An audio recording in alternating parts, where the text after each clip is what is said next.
민수기 5장 11절부터 15절 말씀입니다. 주님께서 모세에게 말씀하셨다. 이스라엘 자손에게 말하여라. 네가 그들에게 전할 말은 이렇다.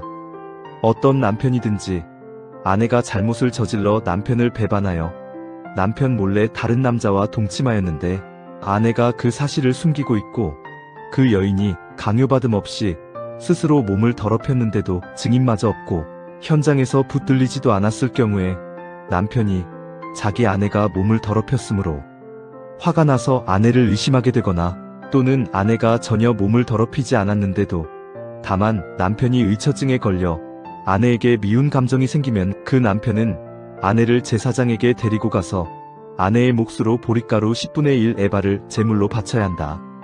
그 제물에는 기름을 붓거나 향을 얹을 필요가 없다. 그것은 미움 때문에 바치는 곡식 제물이며 잘못을 상기하여 기억하게 하는 곡식 제물이기 때문이다. 성경에 이런 부분도 있다는 것이 새롭게 와닿았습니다. 우리 눈에 조금 낯설고 불편하기도 하고 굳이 이런 부분까지 알고 있어야 하나 하는 생각이 드는 본문이기도 합니다. 그러나 이 익숙하지 않은 절차가 어떤 상황에서 주어졌는지를 살펴보면 하나님께서 이것을 왜 우리에게 드러내셨는지를 알게 됩니다. 먼저 이 절차가 진행되기 이전의 조건을 확실하게 기억해야 합니다. 본문에서도 2번이나 기록이 되는데요. 본문 13절을 먼저 보겠습니다. 남편 몰래 다른 남자와 동침하였는데 아내가 그 사실을 숨기고 있고 그 여인이 강요받음 없이 스스로 몸을 더럽혔는데도 증인마저 없고 현장에서 붙들리지도 않았을 경우에 만약 아내가 불륜을 저지른 것 같은데 목격자도 없고 현장에서 잡히지도 않은 경우에 이행되는 절차입니다. 증거가 하나도 없다는 거예요.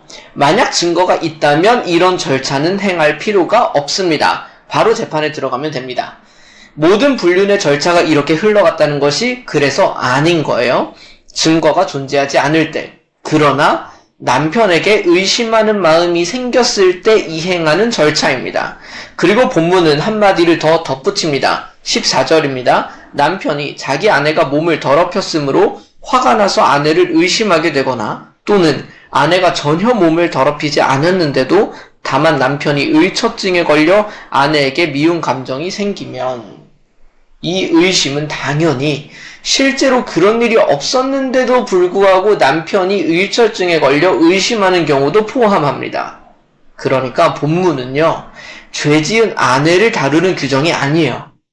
아무도 알 수 없는 일로 인해 의심이 생긴 상황에서 해야 할 것을 가르쳐 주시는 거죠.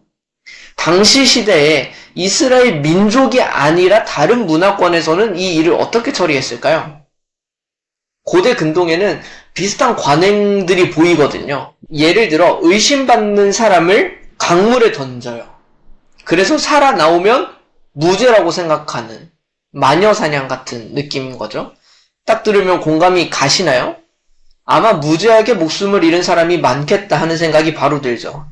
그러나 하나님께서는 거룩한 물과 성막 바닥의 티끌을 사용하세요. 이 자체로는 사람을 해칠 수 없는 것들이에요. 본문 마지막에도 확실하게 말씀하십니다. 28절에 보면 그러나 그 여인이 제 몸을 더럽힌 일이 없이 깨끗하면 아무런 해도 없고 임신에도 지장이 없다.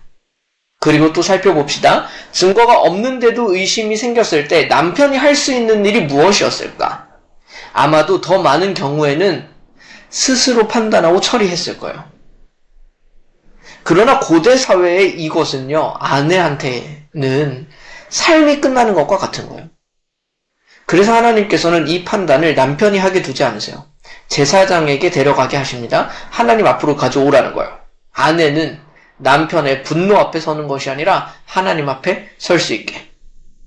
그러니 우리는 이 본문의 내용을 다시 생각해 볼 필요가 있어요. 때로 이 본문이 아내를 시험하는 제도로만 읽히는 것 같아요.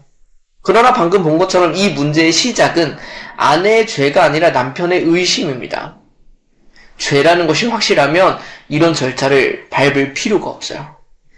하나님께서는 증거가 없는 의심, 그로 인한 분노로부터 약자를 지키기 위해서 이 절차를 허락하세요. 물론 모든 증거를 숨긴 채 불륜을 저지른 경우에는 처벌을 받았을 것입니다. 그러나 더 많은 경우에는 섣부른 의심과 분노, 그리고 사회적으로 거스를 수 없었던 힘과 문화 속에서 약자였던 아내들을 보호하는 조치가 되었을 거라고요. 물론 오늘날에 우리는 묻죠. 왜 아내만 이 자리에 서야 하나요? 불공평합니다. 맞습니다. 지금 시대와 맞지 않는 것이죠. 그러나 지금 시대와 같은 시대에 주어진 말씀이 아니니까 다른걸요. 이 규정은 아내가 남편에게 딸린 존재로 여겨지던 문화 속에서 주어졌어요.